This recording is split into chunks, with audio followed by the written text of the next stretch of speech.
There is a specific kind of silence a sensor array produces when it finds exactly nothing, and it is not the same silence it produces when nothing is actually there. The survey officers running the scans on that particular world learned the difference the hard way, though not until it was already far too late to matter. Twice, they rechecked the instruments, certain some calibration error had scrubbed the readings clean. Twice, the instruments returned the same modest, unremarkable picture. A handful of farming townships scattered across 3 continents. A single spaceport moving nothing more dangerous than grain and irrigation equipment, and a defensive signature so faint it barely registered as a signature at all. No orbital shipyards, no warship-class vessels anywhere in the system, no fortified relay stations broadcasting the kind of layered deterrence that colonies further along the frontier had learned, at considerable and bloody cost, to build. Just quiet fields, quiet roads, and the ordinary, unhurried rhythm of a world that appeared to have never once considered that it might need to defend itself. By every conventional measure available to the fleet preparing to take it, it was the easiest target on the entire frontier survey list. 4 months of careful reconnaissance had produced that conclusion, cross-checked against 4 separate intelligence sweeps, each one arriving at the same comforting answer, and comforting answers have a particular gravity of their own. They do not simply inform a decision, they excuse a commander from asking the one question a more suspicious mind might have insisted on asking anyway. Not what does this world have? What kind of people chose to live here, and why? No one asked it. The colony's population registry sat buried in the survey's appendix, a single unremarkable line among pages of crop yields and municipal budgets, noting the settlement's founding demographic in language dry enough that not one analyst flagged it for a second look. It would take a catastrophe measured in burning warships to make anyone go back and read that line again, and by then the reading would come far too late to change anything at all. The officer given command of the campaign built on that survey was ambitious in the specific way frontier commanders sometimes become ambitious after years spent watching more senior colleagues claim the glory of larger, more consequential campaigns while his own postings remained modest, unremarkable, forgettable. He had petitioned for this specific assignment personally, understanding that a swift, clean conquest of even a minor human world would carry, back at Fleet Command, a weight considerably beyond its actual strategic value, precisely because it would be the first fully human colony brought under his own government's authority without the drawn-out, costly campaigns that had characterized every prior human engagement his superiors had conducted. His name was Commander Zeravan Drask, and he had spent 11 years working toward exactly this moment. "I want the approach conducted with full discretion, Commander," he told his fleet's tactical staff, some 6 hours before the scheduled arrival at the system his own intelligence assessment had designated, with a confidence he did not attempt to disguise as the easiest conquest of his entire career. "This world's defenses, such as they are, do not warrant a demonstration of overwhelming force. I want a measured approach, sufficient to secure compliance without the excessive casualties that draw unwanted scrutiny from our own government's oversight structures. We are not here to make a spectacle of this world, officers. We are here to add it, cleanly and efficiently, to the growing list of worlds under our authority, and I intend for the efficiency of that acquisition to speak considerably louder than any dramatic show of force ever could." His tactical officer, a careful, methodical woman named Vesa Kaur, who had served with him across 3 prior campaigns, and had in that time developed a working professional respect for his judgment that made her own occasional doubts about his current confidence, considerably harder to voice than they might otherwise have been, offered the single note of caution that would, in the hours that followed, prove to be the last genuine opportunity anyone aboard the fleet had to reconsider the operation's fundamental premise. "Commander," she said, "I want to note for the record a specific detail in our survey data that I do not believe our analysis has fully accounted for. This colony's population registry shows an unusually high proportion of residents with prior military service records, considerably above the baseline we would expect for a purely agricultural settlement of this size. I am not certain what to make of that detail, given the otherwise unremarkable character of everything else our survey has documented, but I would recommend we treat it as at least worth a closer examination before we finalize our approach." Zeravan had considered her observation for a moment, weighing it against the considerable weight of 4 months of otherwise consistent intelligence, and he had, in the end, dismissed it with the particular ease of a man who had already decided, in every meaningful sense, exactly how this campaign was going to unfold. "Retired veterans settling on a quiet agricultural world hardly constitutes a defensive threat, Commander Core," he said. "If anything, I would expect a population with that particular history to understand, better than most,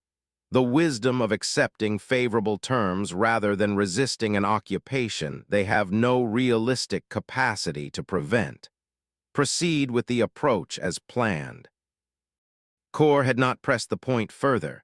a decision she would spend a considerable portion of her subsequent career quietly, privately re-examining, and the fleet had proceeded, across the following 6 hours, toward a world that its own residents called Ashford Colony, a modest settlement of just under 40,000 people spread across 3 continents of gently rolling farmland, established some 31 years earlier by a specific, deliberate wave of colonial settlement that Zeravan's own survey data had noted only in passing, without ever fully investigating the particular character of the population that founding wave had actually produced. That founding wave, as intelligence staff would come to understand only in the difficult hours following an engagement Zeravan's own confidence, had never once prepared him to properly anticipate, had not been an ordinary colonial settlement drawn from Earth's general population. Ashford Colony had been established, deliberately and with considerable forethought, as a resettlement community specifically for veterans of Earth's own recent, costly regional conflicts, men and women who had spent their formative adult years learning, at considerable personal cost, the specific disciplines of defense, fortification, and improvised resourcefulness that conventional military doctrine rarely had occasion to fully develop outside the pressure of genuine, sustained conflict. The specific conflict that had shaped that founding generation had concluded by the time the first wave of settlers departed Earth, some 6 years earlier. A regional war fought across a considerable stretch of contested territory that had, in its final years, drawn heavily on reservist and volunteer forces, once conventional military recruitment proved insufficient to sustain the conflict's mounting demands. Many of Ashford's eventual founders had served together in the same volunteer units during those difficult final years, forging bonds of trust and shared practical experience that had, in the war's aftermath, proven remarkably durable even as the considerable majority of their fellow veterans scattered back into the ordinary civilian life, the peace finally, belatedly permitted. A modest but determined core of that veteran community had instead begun meeting regularly in the years immediately following the war's conclusion, drawn together initially by nothing more organized than a shared difficulty readjusting to a civilian world that seemed, to many of them, dangerously unprepared for threats they themselves understood, from direct and costly experience, could arrive with far less warning than most ordinary citizens ever imagined. It was from those informal gatherings that the specific, deliberate conviction eventually emerged that would shape the whole of Ashford Colony's subsequent founding. The conviction that a community built from the ground up around genuine, practiced preparedness could offer something no ordinary settlement, however well-intentioned its founding charter, could ever quite replicate. When the opportunity arose to petition for a joint colonial settlement grant, the core group applied not as individual families seeking a fresh start, but as an organized community with a clearly articulated founding purpose, a purpose that the granting authority, more concerned with meeting settlement quotas than fully investigating the philosophical convictions of any particular applicant group, approved with considerably less scrutiny than the community's own founders had privately expected to face. The specific defensive infrastructure that founding conviction had produced, developed, and quietly refined across 3 decades of continuous, unpublicized civic effort, bore almost no resemblance to the kind of centralized military installation any conventional survey would have expected to detect. Instead, the colony's defense had been built into the very fabric of its ordinary civilian life, its agricultural equipment repurposed with modular defensive capability that required only hours to activate, its network of grain silos and irrigation infrastructure doubling as a distributed communications and coordination system that no passive orbital survey could distinguish from ordinary farm equipment, and its considerable population of veteran settlers organized, quietly and continuously across 3 decades, into a militia structure whose training exercises were conducted with the same unremarkable regularity as any other community's routine agricultural calendar. I want every family in this colony to understand something clearly, the settlement's original civic council had declared, during the community's founding assembly some 31 years before Zeravin's fleet arrived to test the conviction that assembly had produced. We are not building a military installation. We are building a community that happens to understand, in its bones, exactly what it takes to defend itself, so thoroughly and so completely that defense simply becomes part of what it means to live here, no different in kind from the ordinary work of planting crops or raising children. We do not want our children to grow up in a fortress. We want them to grow up in a home that simply happens to be considerably harder to threaten than anyone observing it from the outside would ever suspect. Zeravin's fleet arrived above Ashford Colony at what the settlement's own calendar designated as early morning, the system's modest star still climbing toward its daily zenith across the colony's largest continent, and the initial approach proceeded, for the better part of 2 hours, exactly as Zeravin's confident planning had anticipated. No orbital defense platforms challenged the fleet's arrival. No warning transmissions, formal or otherwise, greeted the sensor confirmation of the fleet's presence. The colony's ordinary civilian traffic, tracked across the fleet's own passive survey instruments, continued its unremarkable daily rhythm without any visible disruption. Precisely the pattern Zeravin's own intelligence assessment had predicted for a population either unaware of the fleet's arrival,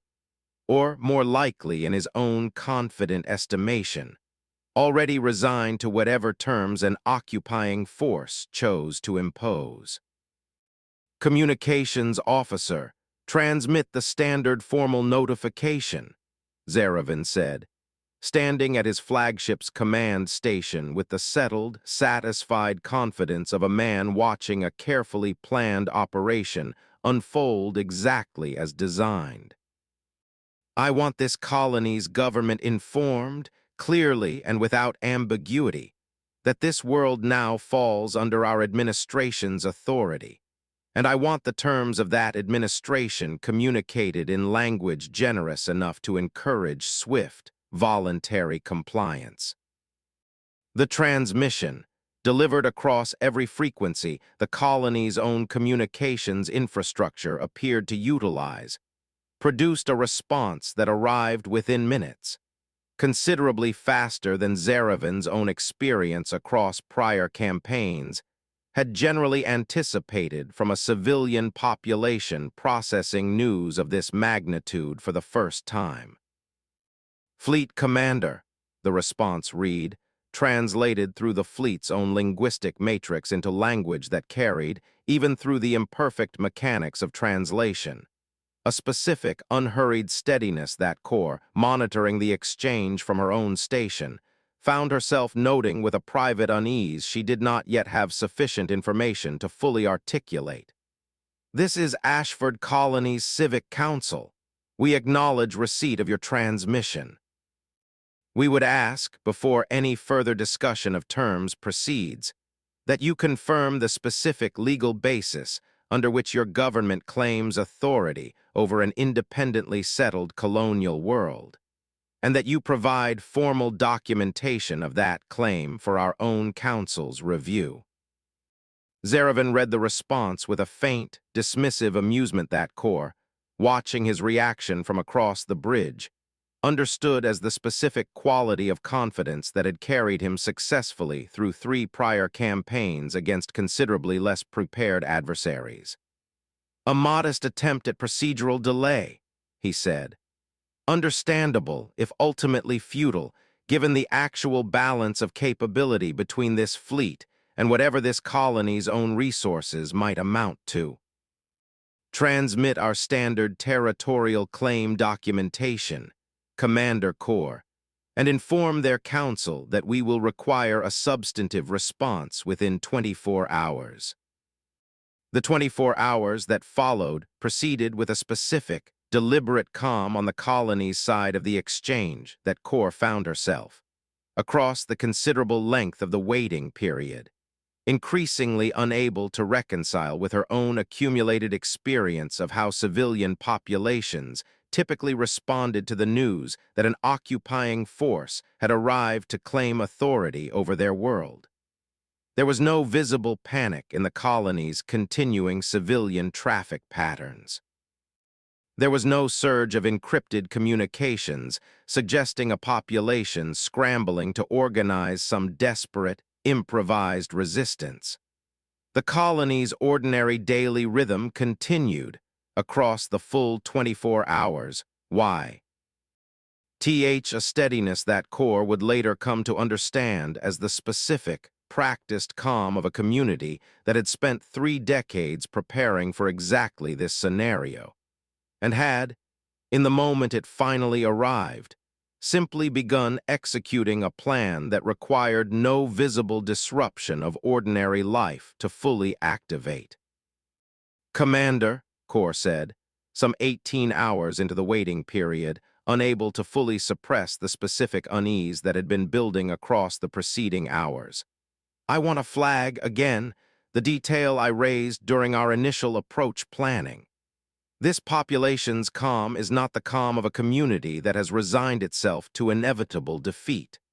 I have observed considerable civilian traffic across this waiting period, and none of it carries the particular signature of panic or desperate improvisation. I would recommend we conduct a more thorough, active scan of the colony's infrastructure before this deadline expires, specifically focused on identifying any coordinated activity our passive survey may have missed." "I appreciate your continued diligence, Commander Corps," Zaravin said,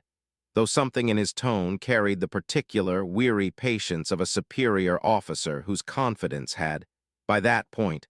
hardened into something considerably less receptive to further reconsideration. "I do not believe a colony of this size and this modest technological baseline possesses the capability to organize a coordinated defense sophisticated enough to warrant the delay a more thorough, active scan would require. Their council's continued silence beyond procedural correspondence is, in my own assessment, considerably more consistent with a population attempting to negotiate the most favorable terms available to them within a situation they understand correctly, that they cannot meaningfully resist. The colony's formal response, delivered precisely at the 24-hour deadline's expiration, arrived not as the negotiated capitulation Zeravin's confidence had anticipated, but as a considerably shorter, considerably more direct communication that Corps, reading it alongside her commander in the tense minutes following its arrival, understood immediately as the specific, unambiguous confirmation of exactly the unease she had spent the preceding day attempting, without success, to persuade her superior to take seriously. "Fleet Commander," the message read, "your government's claim of authority over this world is not recognized by this colony's civic council, nor by any resident of this settlement. We would ask you to withdraw your fleet from this system within the following 6 hours. We do not make this request lightly, and we do not make it without a full understanding of the disparity in raw military capability between your fleet and whatever resources this colony might appear, from your own survey data, to possess. We would ask you, nonetheless, to trust that this colony's founding population did not settle this world without giving very careful thought to exactly the scenario currently unfolding, and that our request for your withdrawal reflects considerable confidence rather than any naive miscalculation of the situation we currently face."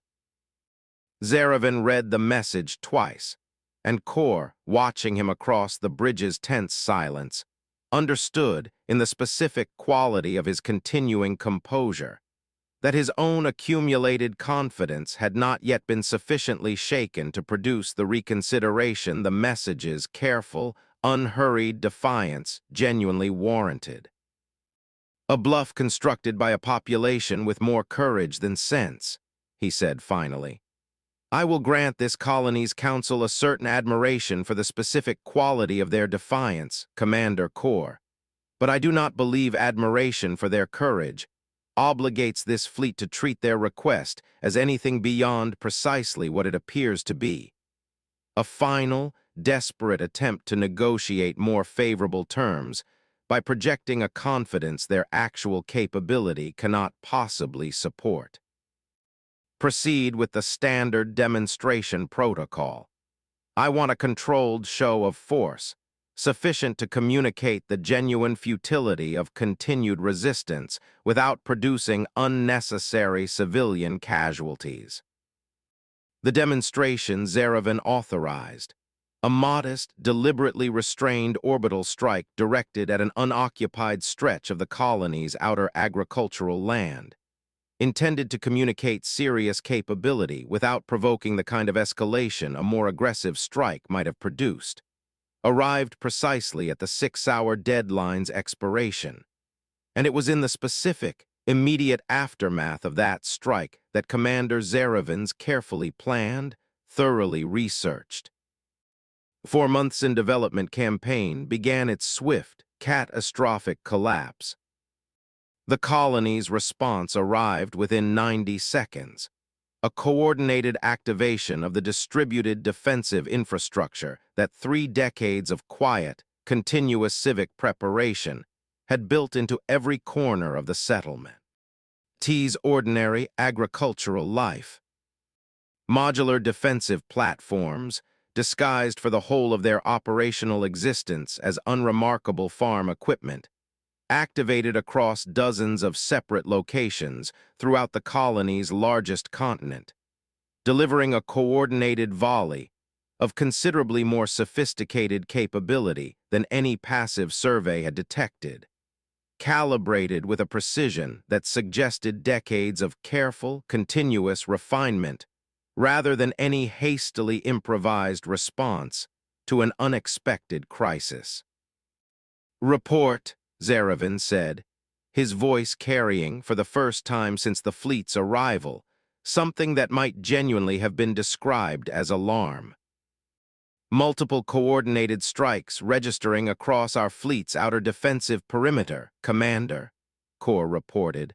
her own composure visibly straining under the weight of a tactical picture that matched, with unsettling precision, exactly the specific vulnerability her own original observation had flagged and been dismissed. Origin points consistent with ground-based platforms distributed across the colony's agricultural infrastructure. "I am registering damage to 3 vessels' shield systems, and the coordination pattern suggests considerably more sophisticated targeting capability than our original survey assessment accounted for." "Impossible," Zeravan said, though even as he spoke the word, Kor understood, watching him, that he had already begun the specific, disorienting process of confronting a reality his own considerable confidence had never once prepared him to properly navigate. "This colony's technological baseline does not support coordinated defensive capability of this sophistication." "Commander," Kor said, and she understood, even as she spoke, that she was crossing a line her own professional deference had not previously required her to cross. "I would ask you to consider that this colony's technological baseline, as reported by our survey, may never have been an accurate representation of its actual defensive capability. This population spent 3 decades, by their own founding charter's own account, deliberately building a defense they understood better than we did how to conceal from exactly the kind of passive survey our intelligence assessment relied upon. The engagement that followed, conducted across the following 40 minutes with an intensity that Zeravan's fleet had never once anticipated needing to sustain against what his own intelligence had assured him would be the easiest conquest of his career, produced a tactical reversal so complete that the fleet's own after-action assessment, compiled in the difficult days following the engagement's conclusion, would struggle to adequately characterize its full scope. Kor, coordinating her own fleet's increasingly desperate defensive response from her station on the bridge, felt the specific, disorienting weight of watching a campaign she had privately doubted from its earliest planning stages collapse in real time. Confirmation after confirmation of her own original concerns arriving with a completeness that offered her no genuine satisfaction, only a mounting, urgent need to salvage whatever remained of the fleet's operational capability before the engagement's continuing losses became genuinely catastrophic. "Shield integrity failing across the ardent wake, Commander," reported her own tactical station, the voice carrying a controlled panic that Kor recognized, even amid her own considerable strain, as the particular sound of officers confronting a tactical picture their training had never once prepared them to properly process. "Secondary systems failing aboard the Vigilant Cause. I am registering coordinated strikes originating from at least 11 separate ground locations, and the targeting pattern suggests centralized coordination we have not yet been able to locate or disrupt. 3 vessels lost primary combat capability within the engagement's opening minutes, their shield systems overwhelmed by a coordinated targeting pattern that Zeravan's own tactical staff would spend considerable subsequent effort attempting to fully understand. A 4th vessel attempting a more aggressive counterstrike against what its own targeting systems identified as the colony's primary coordination hub, discovered, in the specific, catastrophic moment its strike connected, that the targeted structure was not, as its sensors had suggested, a centralized military installation whose destruction might meaningfully disrupt the colony's broader defensive coordination, but a modest, deliberately unremarkable grain processing facility whose actual function within the colony's distributed defense network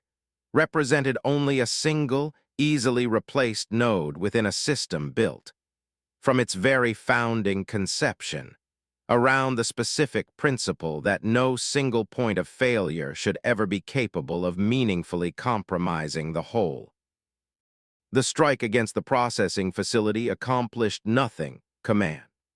Dare, her own tactical officer, reported, some 20 minutes into the engagement, his voice carrying a specific, weary disbelief that matched Core's own accumulating understanding of exactly how thoroughly their original intelligence assessment had failed them. Coordinated defensive fire continues at undiminished intensity from the remaining network nodes. I do not believe we possess sufficient intelligence at this stage of the engagement to identify any genuinely decisive target within their distributed infrastructure. Fleet Commander, the colony's Civic Council transmitted, some 35 minutes into the engagement, as Zeravin's own tactical staff struggled to construct a coherent response to a defensive capability that bore no resemblance to anything their considerable pre-campaign intelligence had prepared them to encounter. We would ask you, again, to withdraw your remaining vessels from this system. We do not wish to inflict further casualties on your fleet beyond what has already occurred, and we would ask you to understand that our own defensive capability, considerable as this engagement has already demonstrated it to be, remains constrained by our own founding conviction against unnecessary escalation. We are prepared to continue this engagement for as long as your fleet chooses to remain in this system. We would ask you to consider whether that continued engagement genuinely serves any purpose your original campaign objectives could still meaningfully achieve.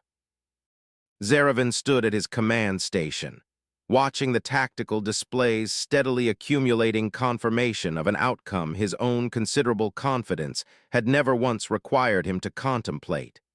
And Kor, watching her commander in that specific, disorienting moment, understood that she was witnessing the precise instant at which 4 months of careful, thorough intelligence assessment finally, catastrophically collided with a colony that had spent 31 years preparing. With a patience and a discipline no conventional survey had been designed to detect, for exactly the scenario now unfolding above its own quiet, unremarkable farmland. Full withdrawal, Zaravin said finally, the order arriving with an evident cost that Kor understood represented. For an officer whose entire career trajectory had been built on the specific promise of this campaign's swift, glory-generating success, something considerably closer to the complete, permanent collapse of everything he had spent 11 years working toward. All remaining vessels, immediate withdrawal beyond engagement range. I will not commit this fleet further into an engagement our own intelligence has proven catastrophically unprepared to properly assess. The withdrawal, executed across the following 20 minutes under continuing though considerably reduced pressure from the colony's own defensive network, concluded with Zaravin's fleet reduced to barely half its original operational capability. 3 vessels destroyed outright, and 2 more so severely damaged that their return journey would require considerably more extensive repair than any modest frontier campaign's logistics had been prepared to accommodate. Among the considerable number of Ashford residents who spent the engagements 40 minutes at their own designated defensive stations, a modest farmer named Thomas Ridley, 53 years old, and a veteran of the same regional conflict that had shaped so much of the colony's founding generation, found himself coordinating a cluster of defensive platforms disguised within his own family's grain storage facility, a responsibility he had trained for in periodic community exercises. Across nearly the whole of the preceding 3 decades, without ever genuinely expecting to exercise it in earnest. "I want to be honest about what that morning felt like," he would tell an interviewer some years later. During the extensive oral history project, the colony's Historical Society eventually undertook to document the engagement from the perspective of its own ordinary residents, rather than solely through the formal military and diplomatic records both governments had compiled. "I had drilled this exact scenario more times than I could easily count, across 30 years of quarterly exercises most of us treated, if I am honest, with a certain resigned routine by that point, the way you might treat any civic obligation that has never actually been tested by genuine crisis." And then the alarm came, and it was real, and I remember feeling, in that specific moment, less fear than I expected and more a kind of grim, focused clarity, because I had spent 3 decades preparing exactly for this, and some part of me understood immediately that the preparation was finally being asked to prove whether it had been worth the considerable time we had all invested in it. Ridley's own defensive station, one of over 40 such coordinated positions scattered across the colony's largest county, Nent contributed directly to the sustained defensive fire that ultimately overwhelmed 3 of Zeravin's vessels, though he would insist, in his own subsequent account, that no single station's contribution could be meaningfully separated from the whole coordinated effort. "None of us won that engagement alone," he said. "We won it because 40 different families, in 40 different locations, all did exactly what we had spent 30 years training to do, at exactly the moment it mattered, without any of us needing a single centralized order to tell us precisely when or how to do it. That is what 3 decades of shared preparation actually builds, in the end. Not simply the equipment or the training itself, but the specific, unshakable trust that everyone else has also done their part, so that you never have to hesitate wondering whether your own contribution will be met by anyone else's." The formal review that followed occupied the better part of 5 months, conducted before Zeravin's own government's senior military oversight body, in a chamber that his own 11 years of careful, ambitious career building had specifically been designed to help him avoid ever needing to appear before under such catastrophically unflattering circumstances. He testified across the considerable length of the review with an honesty that several of his own former colleagues, observing the proceedings, found genuinely surprising given the specific, career-ending stakes his own testimony carried. "I want the review board to understand," he said during his 3rd formal appearance before the proceedings, "that this engagement did not result from any failure of the intelligence-gathering process itself, in the narrow technical sense. Our survey conducted exactly the assessment our doctrine specifies, and that assessment produced, by every conventional measure our methodology employs, an accurate account of the colony's visible infrastructure and technological baseline. The failure, I have come to understand across the months since this engagement's conclusion, was considerably more fundamental than any specific technical shortcoming in our survey methodology. It was a failure to seriously consider the possibility that a population's demographic history, in this specific case, a colony deliberately settled by veterans of considerable military experience, might represent a more reliable indicator of genuine defensive capability than any passive technological survey could ever hope to capture. Commander Core flagged this exact concern during our initial approach planning, and I dismissed her observation because it did not fit the confident narrative I had already constructed around this campaign's anticipated ease. I do not believe there is any tactical lesson from this engagement worth preserving beyond the plain, humbling fact that I mistook the absence of visible military infrastructure for the absence of genuine defensive capability, when in fact I should have understood that a population with this specific history had every reason and every capability to build a defense too thoroughly integrated into ordinary civilian life for any conventional survey to properly detect. The review board's senior presiding officer, a careful, methodical administrator who had overseen a considerable number of prior campaign reviews across her own long career,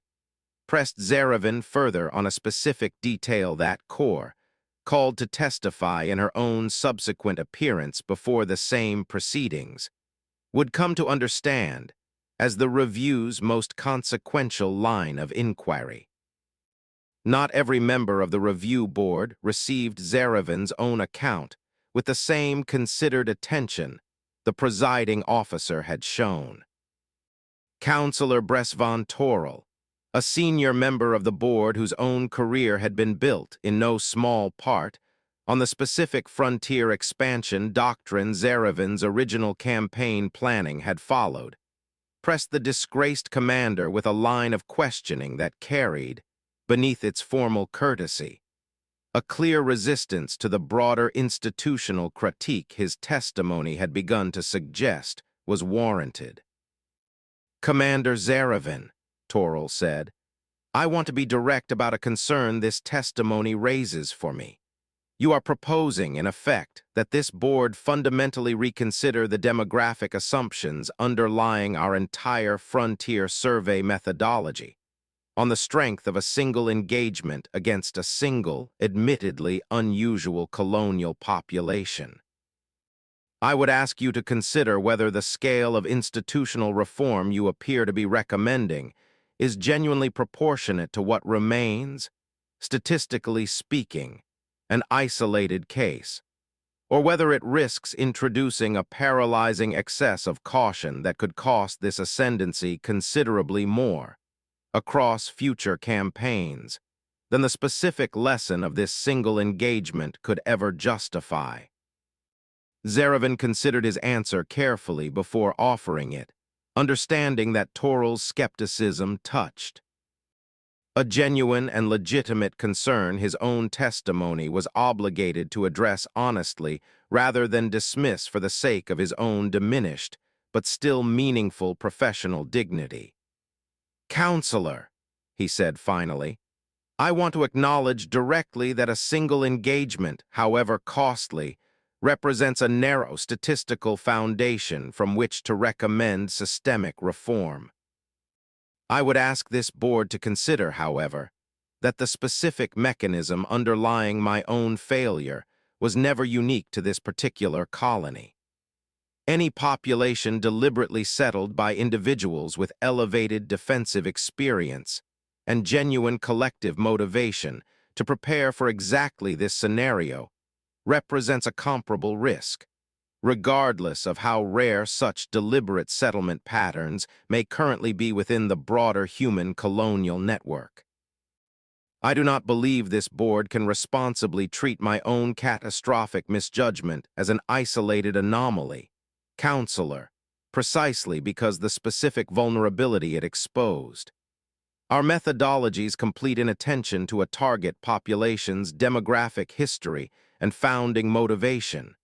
remains fully present in every other campaign this ascendancy currently has planned, whether or not those particular target populations happen to share Ashford's specific veteran heritage." Torrell had been quiet for a long moment following that answer, and though the formal record would never indicate whether Zaravin's response had genuinely shifted the senior counselor's position, the reforms that eventually emerged from the board's deliberations passed with a majority considerably larger than the narrow margin some observers had initially predicted, suggested that the specific,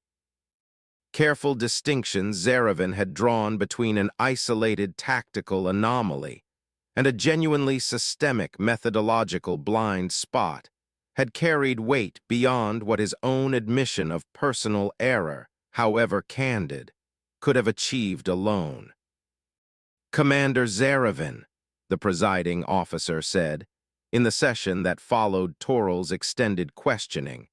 "I want to understand something this board has found genuinely difficult to reconcile across the whole of this review. Your own service record prior to this engagement demonstrates a generally careful, methodical approach to campaign planning. I would like to understand, in your own assessment, what specifically allowed a single officer's flagged concern to be so completely dismissed, given that dismissal's evidently catastrophic consequence." Zeravan considered the question for a long moment before answering, understanding that his response carried weight for the whole of whatever remained of his own subsequent career, however modest that remainder now appeared certain to become. "I believe, Counselor, that I had already decided, before Commander Kor ever raised her concern, exactly how this campaign was going to unfold, and I believe that decision had been shaped considerably more by my own personal ambition for this specific campaign's success than by any genuinely objective assessment of the evidence available to me. I wanted this campaign to be easy, Counselor, because its ease would have carried a specific professional value I had spent 11 years working toward. I believe that wanting, however unconscious its influence on my actual tactical judgment, made me considerably less receptive to evidence that threatened the narrative I had already constructed, and I do not believe I am capable of fully separating my own professional ambition from the specific failure of judgment that ambition ultimately produced. The reforms that eventually emerged from the board's extended review required, among a considerable range of other institutional changes, a mandatory demographic assessment protocol for any campaign planning process involving a target population whose settlement history suggested elevated military or defensive experience, a reform that would come to be cited across the following years of Zeravan's own government's continued frontier expansion,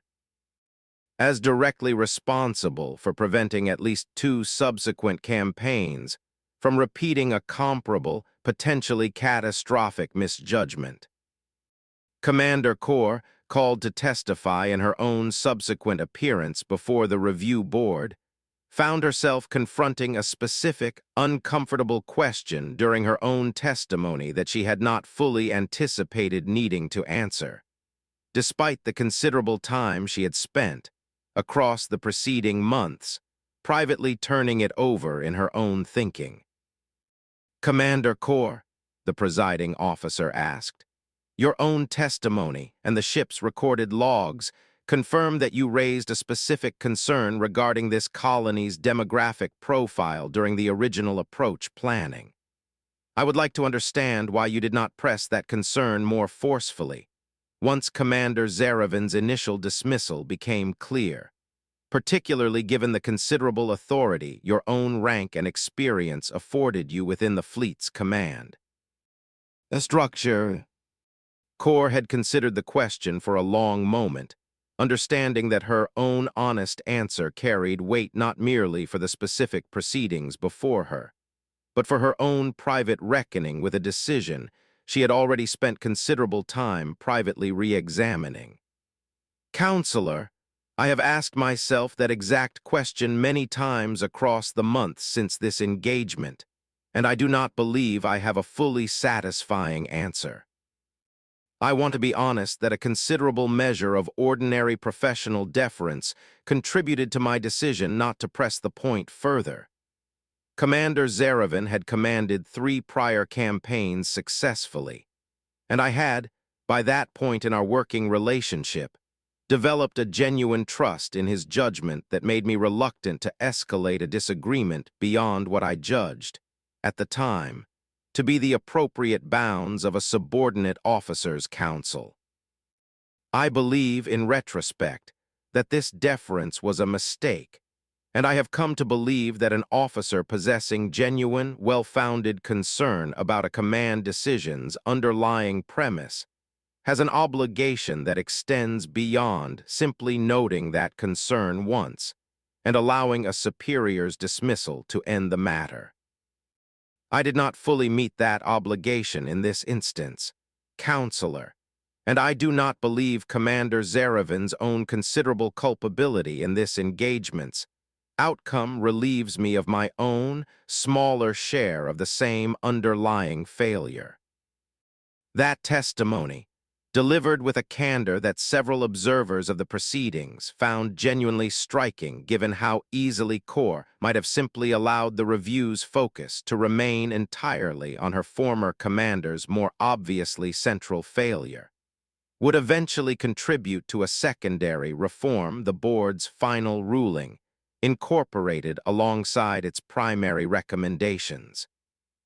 A formal requirement that any officer raising a demographic or intelligence concern, subsequently dismissed by a superior, receive that dismissal in writing, creating a permanent record that could not simply be allowed to fade into the ordinary, unrecorded texture of routine command deliberation. Kor carried her own private reckoning with that testimony forward into the considerable years of subsequent service that followed, understanding it, across the whole of her own eventual diplomatic career. As the specific origin point of a professional conviction, she would apply consistently in every subsequent role her government's institutions afforded her. The conviction that genuine institutional safety depended not merely on individual officers possessing good judgment, but on building structures robust enough to ensure that good judgment, once offered, could not simply be quietly set aside by a superior's more confident but ultimately mistaken certainty. Zaravin himself was not restored to active fleet command following the review's conclusion, a decision the board's formal ruling attributed directly to the specific, considerable scale of the losses his misjudgment had produced rather than any question about the genuine honesty of his own subsequent accounting. He was reassigned, instead, to a modest administrative posting within his government's Colonial Survey Division, a considerably less prestigious role than the ambitious career trajectory his 11 years of prior service had once seemed to promise, and he spent the whole of his subsequent, considerably more modest career applying the specific, hard-won lesson of Ashford Colony to the survey methodology his new position required him to help refine. I want every survey officer under my supervision to understand something clearly, he told his new staff, during his first formal briefing in his considerably reduced administrative capacity, some 8 months after the engagement that had ended his own military career. A population's technological baseline tells you what a colony has chosen to display. It does not tell you what a colony has chosen to conceal, and I would ask each of you to treat the specific, deliberate absence of visible military infrastructure with as much analytical suspicion as its presence, particularly when that absence occurs alongside demographic details our prior methodology has too often treated as incidental rather than genuinely significant. Commander Kor, whose own correctly prescient observation had been overridden in the campaign's critical planning hours, found herself, in the years that followed, increasingly drawn into the considerable diplomatic effort required to establish, following the difficult formal proceedings that eventually addressed the broader conflict between her own government and the human colonial network Ashford's successful defense had helped bring into direct, unavoidable contact. a working relationship between the two powers that neither side had originally anticipated needing to construct so soon following such a catastrophically one-sided opening engagement. The broader negotiations that eventually Pradu set a formal treaty between the two governments extended well beyond the scope of Ashford Colony's own specific circumstances, encompassing a considerable range of trade, territorial, and diplomatic provisions that required nearly 3 years of sustained, often difficult negotiation to fully resolve. Kor appointed to her own government's negotiating delegation on the strength of her first-hand experience with the engagement that had first brought the two governments into contact, found herself working alongside a human delegation that included, to her own initial surprise, several representatives from Ashford Colony itself, whose government had specifically requested a formal role in shaping the broader treaty's terms given the colony's central position in the crisis that had ultimately produced it. "I want to understand something about your government's broader colonial network," Kor said, during an early negotiating session with the human delegation's senior representative, a careful, experienced diplomat named Ambassador Ren Castellanos, who had spent considerable time studying the specific circumstances of the Ashford engagement before the formal negotiations began. Ashford's founding population deliberately concealed their genuine defensive capability for over 3 decades. "I would like to understand whether this represents an unusual, isolated case, or whether your broader colonial network contains other worlds whose visible infrastructure similarly understates their genuine preparedness." Castellanos had considered the question carefully before answering, understanding, as Kor would come to appreciate across the whole of their subsequent working relationship,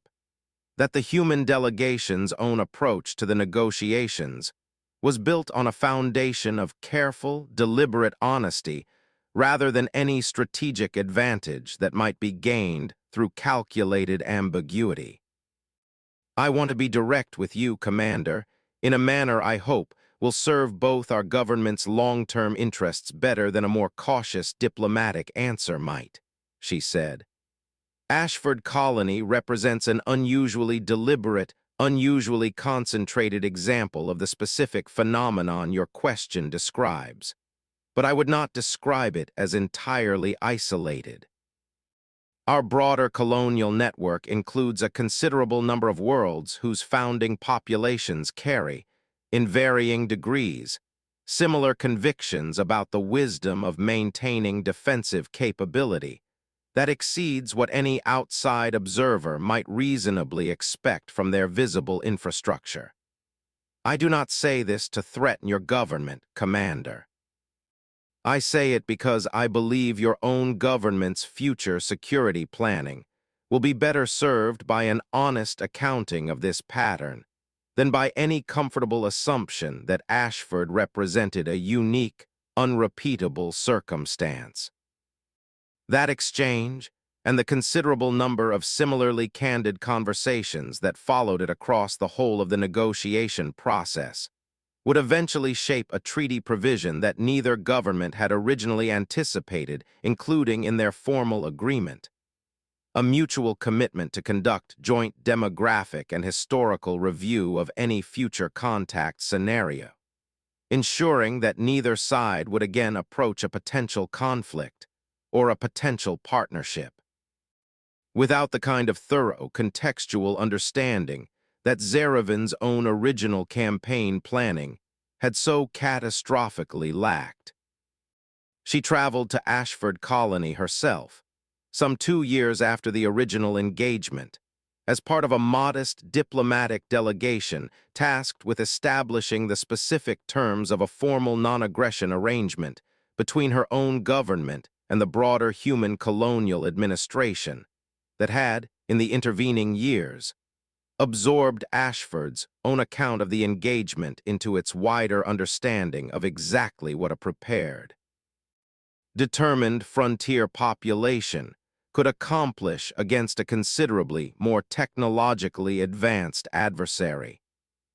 The colony's civic council received her delegation with a courtesy that carried none of the triumphant satisfaction Corps had privately anticipated from a community whose successful defense had, by any reasonable measure, thoroughly vindicated every element of its founding conviction. She found herself, instead, meeting with a modest, unassuming woman named Elena Vasquez Marchetti, one of the colony's original founding settlers, and by the time of Corps' visit, the senior-most remaining member of the Civic Council that had overseen the engagement's full course some 2 years earlier. "I want to understand something if you are willing to discuss it," Corps said, during a private session conducted in the same modest civic hall where the colony's founding charter had first been drafted 3 decades earlier. "Your colony's founding population deliberately concealed the true extent of your defensive capability for over 3 decades, maintaining that concealment with a discipline that our own intelligence assessment proved entirely unable to penetrate. I would like to understand what allowed your community to maintain that level of sustained, coordinated secrecy across so many years, without any single moment of disclosure compromising the whole effort." Vasquez Marchetti considered the question for a long moment before answering, her attention on the modest hall's careful, unassuming furnishings, the same simple wooden benches and tables that had, by her own account, remained essentially unchanged since the colony's earliest founding assembly. "We did not maintain our secrecy through any particular cleverness, Commander," she said finally. "We maintained it because concealment was never actually the primary goal of what we built. Our primary goal was simply raising our families and working our land in genuine peace, and our defensive preparation was constructed, from its very earliest planning, to be so thoroughly integrated into that ordinary daily life that it never required any of us to maintain the kind of deliberate, exhausting secrecy your question seems to assume. Our defensive platforms are farm equipment, Commander, in every meaningful sense beyond their modular capability. Our coordination network is our irrigation and communications infrastructure. Serving its ordinary agricultural function every single day, it was not required to serve any other. We did not conceal a military installation disguised as a farm, Commander Corps. We built a farm that happened to also be capable of defending itself, and I believe that distinction, small as it may sound, is the genuine reason your survey never detected what we had built. There was, in the most literal sense, nothing to detect beyond ordinary agricultural infrastructure, until the specific morning we required it to become something more." Corps considered that answer for a long moment, understanding it as perhaps the single most complete explanation she had yet encountered for the specific, catastrophic gap between her own government's intelligence methodology and the reality it had so thoroughly failed to capture. "I would like to understand one further thing, if you are willing," she said. "Your council's founding charter speaks of a specific, hard-won conviction against ever again facing an unprepared crisis. I would like to understand what specifically produced that conviction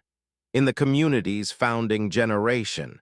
with sufficient force to sustain 3 decades of continuous, unglamorous preparation for a threat that might never have actually arrived." Vasquez Marchetti was quiet for a long moment, and when she finally answered, her voice carried a weight that Corps understood, even across the considerable cultural distance still separating their two peoples, as the particular gravity of a genuinely difficult personal history. "Most of this colony's founding generation served in conflicts on Earth itself, Commander, before any of us ever left our home system. she said.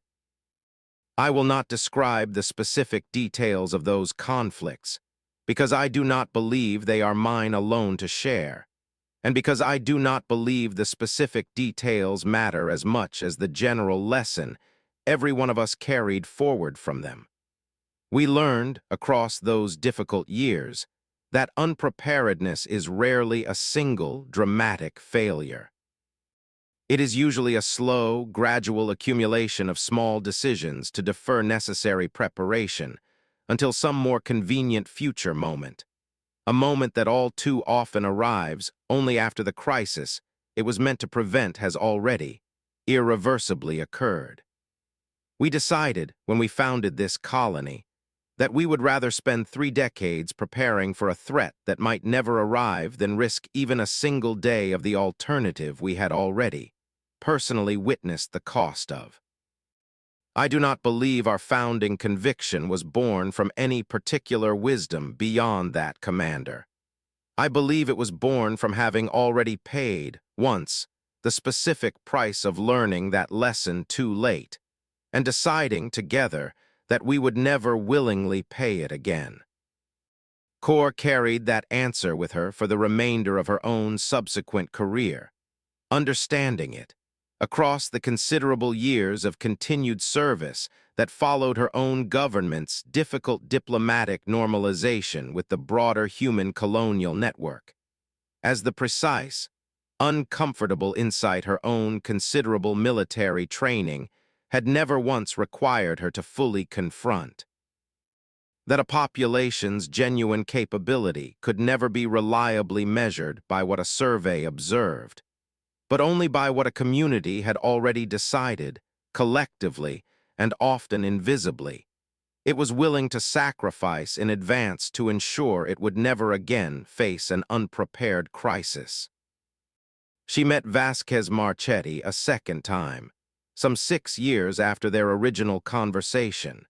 during a formal ceremony marking the conclusion of the broader treaty negotiations that had, by then, established a durable, considerably equal partnership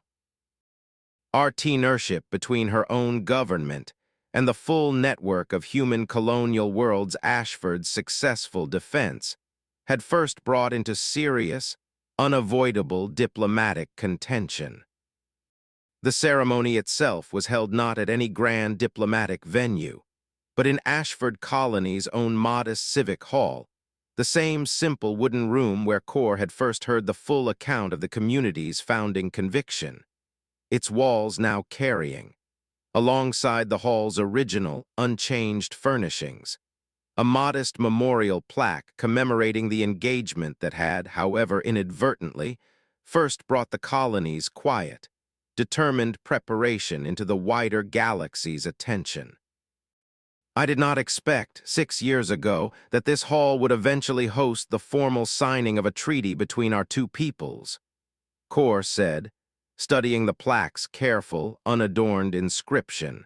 a simple accounting of the engagement's date and its casualties, offered without any triumphant embellishment beyond the plain fact of what had occurred. Neither did any of us, Vasquez Marchetti said. We built our defense to protect our families, Commander, not to eventually host a diplomatic ceremony neither our founding generation nor your own government could have confidently predicted on the morning your commander's fleet first arrived above our sky. I have come to believe, across the years since, that this hall represents something considerably more significant than either of our formal government's careful treaty language. It represents the specific, hard-won recognition, on both sides, that a community's genuine strength is rarely visible from outside, and that any power foolish enough to mistake quiet, unremarkable preparation for genuine weakness does so entirely at its own considerable risk. Zarevan himself, learning of the treaty's formal signing through the modest administrative channels his own reduced career now afforded him access to, found himself, in the quiet hours following that news, returning once more to the specific, permanent lesson his own catastrophic misjudgment had eventually produced, a lesson he had spent the whole of his subsequent, considerably more modest career attempting to ensure no future officer under his supervision would ever need to relearn at comparable cost. He had lost, in the specific span of a single, badly misjudged campaign, everything his 11 years of ambitious prior service had been building toward: his command, his reputation, the specific professional trajectory he had spent over a decade carefully constructing. He understood, across the years of quiet reflection that followed, that the loss had been, in its own difficult way, entirely proportionate to the scale of his own original error. A confidence built not on genuine, careful assessment, but on the specific, seductive comfort of a narrative he had wanted badly enough to believe that he had allowed himself to dismiss the one piece of evidence that might have prevented the whole catastrophic collapse that followed. He requested, and eventually received, formal permission to submit his own account of the engagement for inclusion in his government's reformed survey training curriculum. A request that several of his former colleagues found genuinely surprising given how thoroughly the engagement had already publicly ended his own military career. "I do not submit this account to seek any restoration of my former position," he wrote,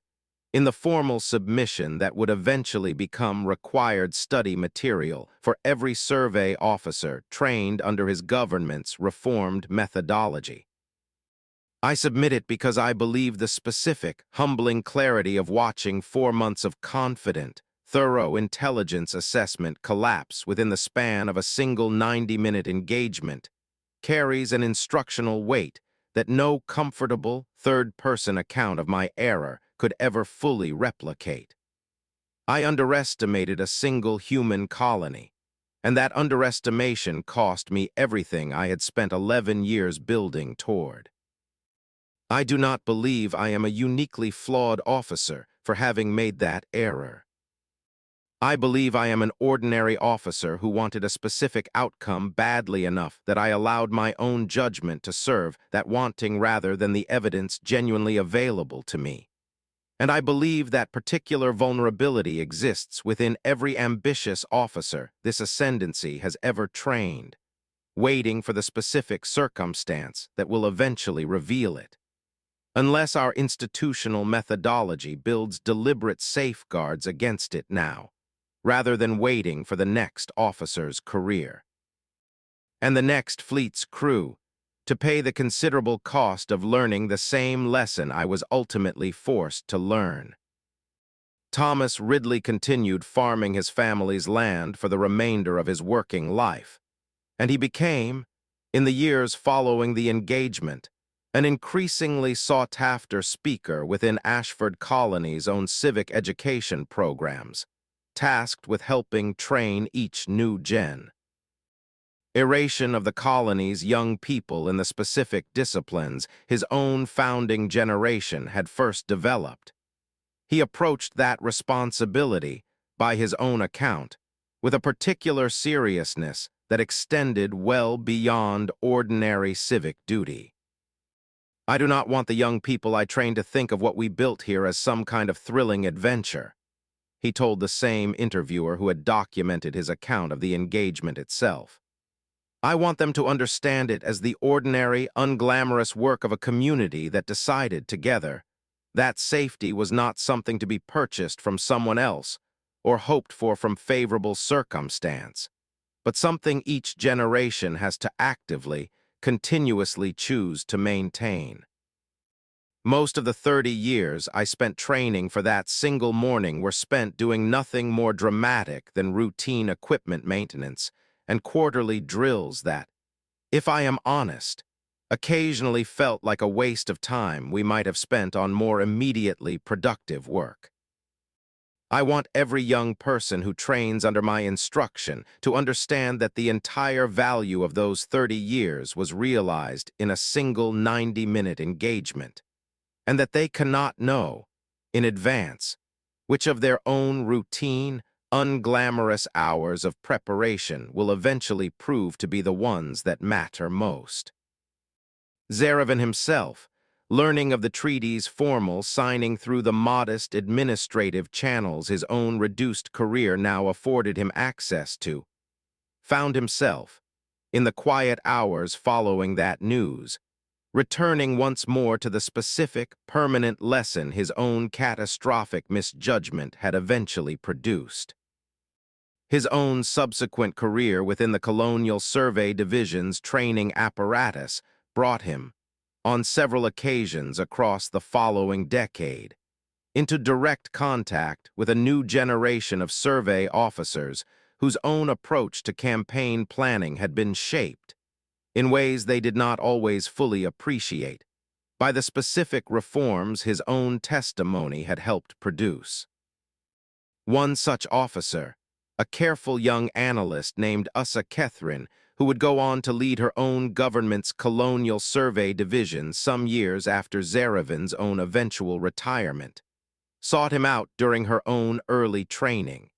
having read his formal account with what she would later describe as genuine, considerable fascination. "Commander," she said, using the honorific out of respect rather than any accurate reflection of his considerably reduced formal rank, "I want to ask you something the formal account does not fully address. Do you believe, if Commander Kor had pressed her original concern more forcefully, that you would have genuinely reconsidered your approach, or had your own confidence by that point already hardened past the point where any subordinate's counsel could have meaningfully altered your course?"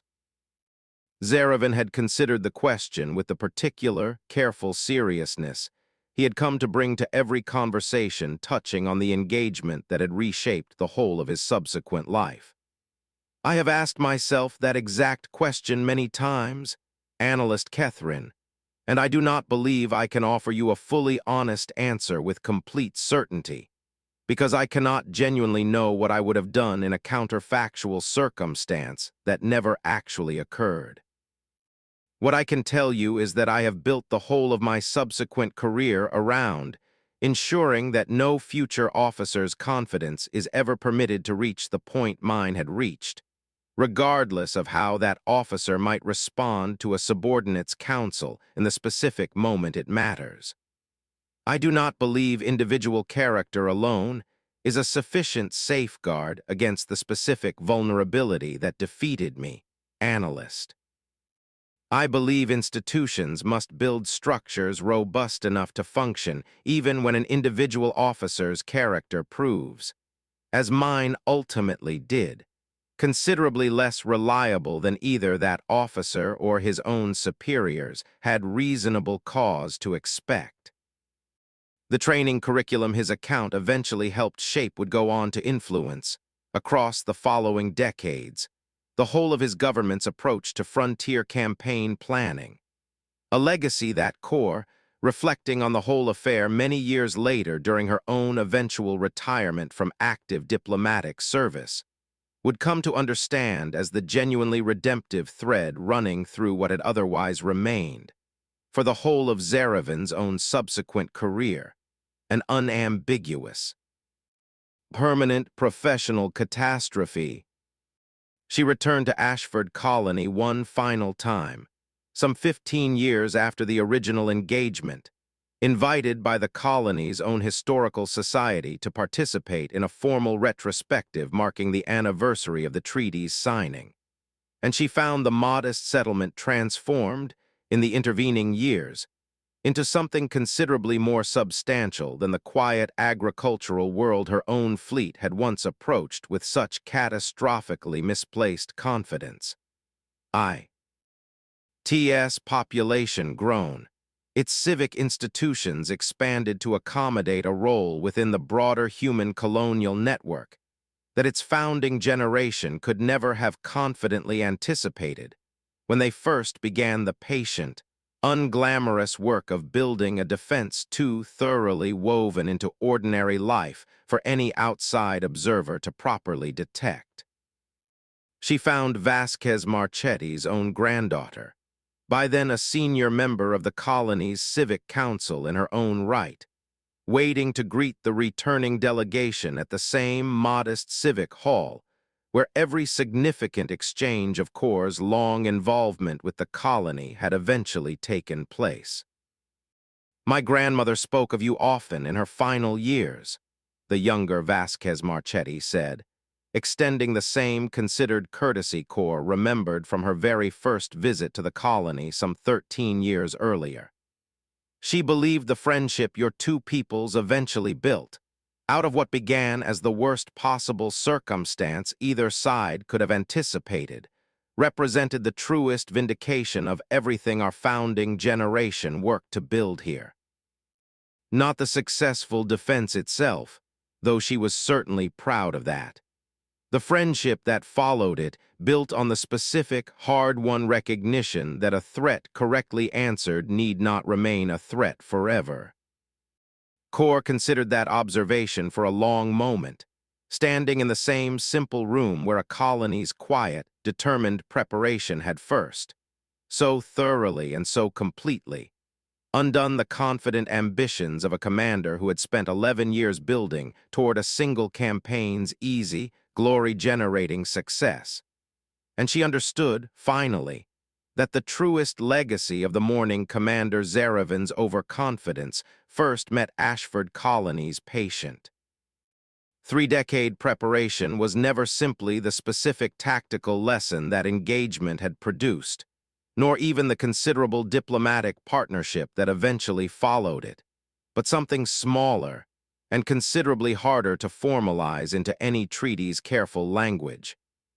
The specific, permanent understanding that a community determined enough and patient enough to prepare quietly for a threat it hoped would never arrive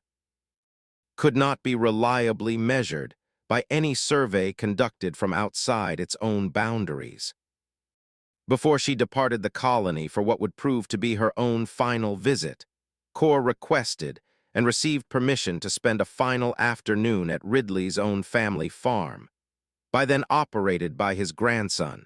a young man who had grown up hearing his grandfather's account of the engagement so many times that he could recite portions of it from memory, though he had, by his own admission, never fully appreciated its weight, until he stood old enough to understand exactly what his own family's quiet, unglamorous decades of preparation had actually accomplished.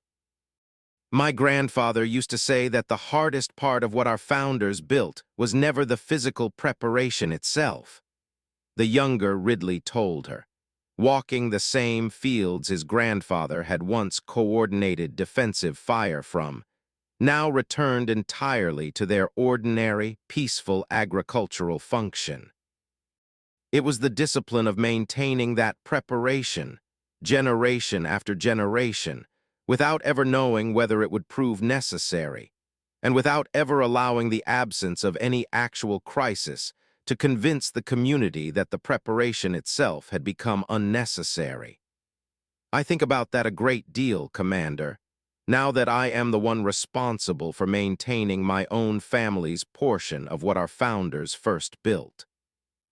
I do not know whether my own children, or their children after them, will ever face a morning like the one your commander's fleet once brought to this world. I know that I intend to make certain they inherit exactly the same careful, patient readiness my grandfather passed down to me, whether or not that readiness is ever tested again." Zaravin carried Catherine's question with him for the remainder of his own considerably more modest career, understanding it as perhaps the single most difficult and most honest challenge anyone had put to him since the formal review's conclusion. He continued teaching his reformed survey methodology course for a further 12 years following that conversation, watching successive classes of young officers pass through his instruction with an attentiveness that never fully diminished despite the considerable repetition his own account required across so many years of continuous delivery. "I want each of you to understand something before you leave this course," he told his final graduating class, in an address delivered some months before his own formal retirement from the Survey Division's training apparatus. I have spent 19 years, since the engagement that ended my military career, trying to understand exactly what allowed my own considerable prior discipline to fail me so completely, in the specific moment it mattered most. I do not believe. I have arrived at a complete answer even now, and I do not believe any of you should expect to arrive at a complete answer either, however carefully you study this account across your own subsequent careers. What I can tell you with genuine confidence is this: the specific vulnerability that defeated me does not announce itself in advance. It does not feel from the inside like recklessness or carelessness. It feels, in the moment you are experiencing it, exactly like well-earned confidence built on genuine prior success. Applied to a new circumstance, you have every reasonable cause to believe you understand. I would ask each of you to hold your own confidence across whatever careers you go on to build, with a specific, permanent humility that I did not possess in sufficient measure on the morning my own fleet approached a modest agricultural world. I had every reasonable cause, by every conventional measure available to me, to believe would prove the easiest conquest of my career. I was wrong, and the cost of that wrongness was considerably higher than I could have imagined in advance. I would ask you to carry that cost with you, not as a source of paralyzing fear, but as a permanent, steadying reminder that even the most carefully constructed confidence deserves to be tested, continuously and honestly, against whatever evidence a subordinate, a colleague, or your own quiet private doubt might offer you, however inconvenient that evidence proves to be for the narrative you have already comfortably decided to believe. Cor thought about that conversation for the whole of her long journey home, understanding it, alongside everything else the whole difficult affair had ultimately taught her, as the specific, enduring image she would carry forward into the remainder of her own considerable diplomatic career. Not the dramatic engagement itself, nor even the considerable formal achievement of the treaty that eventually followed it, but the quiet, unglamorous image of a young farmer walking fields that had once, briefly and catastrophically for the fleet that mistook them for undefended farmland, become a battlefield, and had since returned, entirely and permanently, to the peaceful purpose their founders had always intended them to serve, protected not by any visible fortification, but by the patient, continuously renewed conviction of a community that understood, better than any outside power ever fully could, exactly what it cost to be caught unprepared, and exactly what it took to ensure that cost was never paid twice.